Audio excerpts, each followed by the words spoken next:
Tell me a little bit about what that was like for you being inside and for friends and family of Jennifer to watch this case play out over 5 weeks, I think the state spent.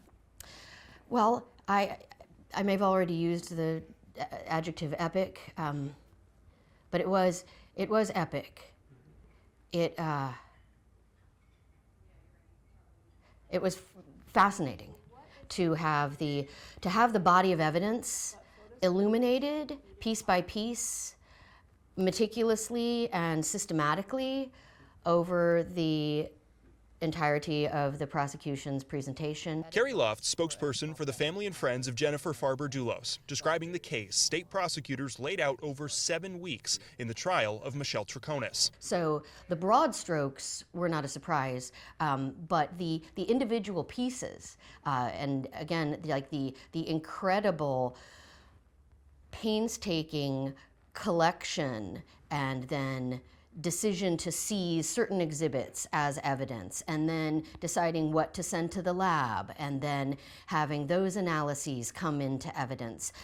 All of that, to me, really brought the evidence into much clearer focus and depth. She opened up about emotional days of testimony and evidence, including the items pulled from the garbage along Albany Avenue in Hartford.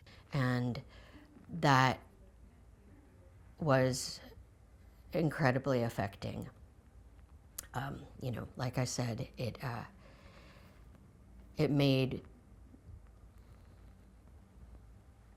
seeing her clothing just left no question as to what had happened to Jennifer. And seeing her clothing and knowing that that's what she wore.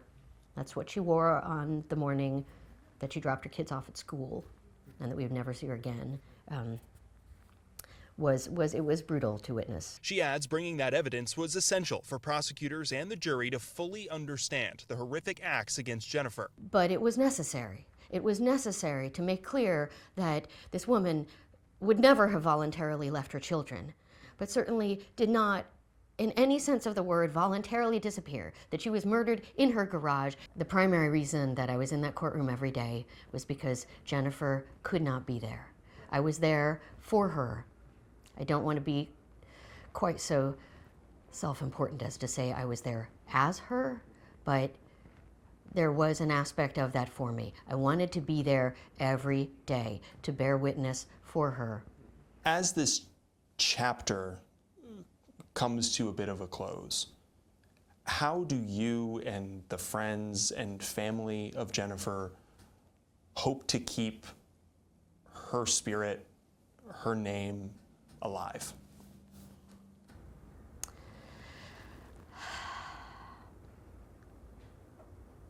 Well, I think there's a bit of a challenge, I guess, in answering that.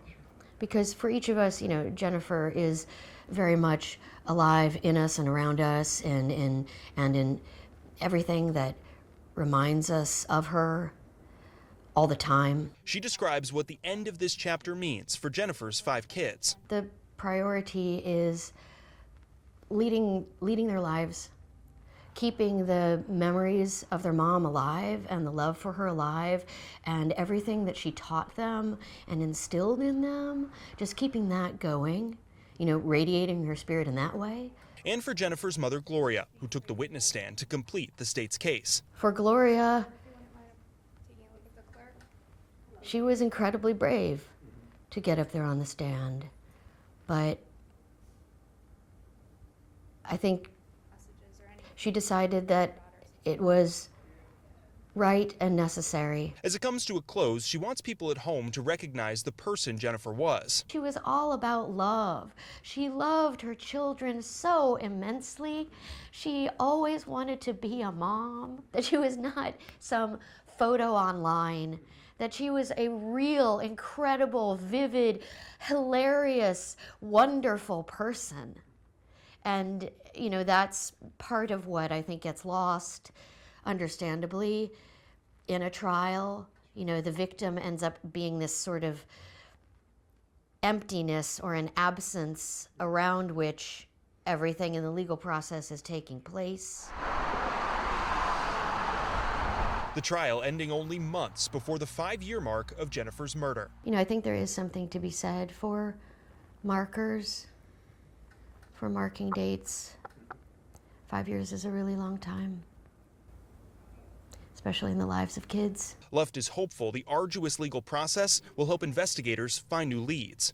I believe that there are some people who may have been involved in this situation who do know more than they've ever let on.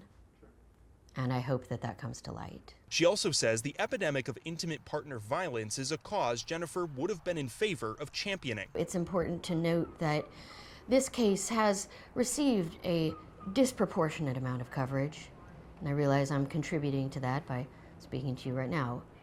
But there are so many people whose stories are not being told, whose stories, when they go missing, don't get covered, you know, in that crucial window of time when it might be possible to find them if they are still alive. And, you know, tragically for those people who are murdered by their partners, that their stories are not being told, I think that needs to change. Moving forward, Luft says this trial will always have a profound impact on her and those that endured the 7 weeks with her. But she hopes her legacy will live on in a number of ways. You know, she was incredibly accomplished. She was a great writer, a really powerful, wonderful, hilarious thinker. So, you know, I think down the road, it would be wonderful if some of her work could be given more life. And following that 7-week trial, Luft has this perspective. Does this feel like justice for Jennifer?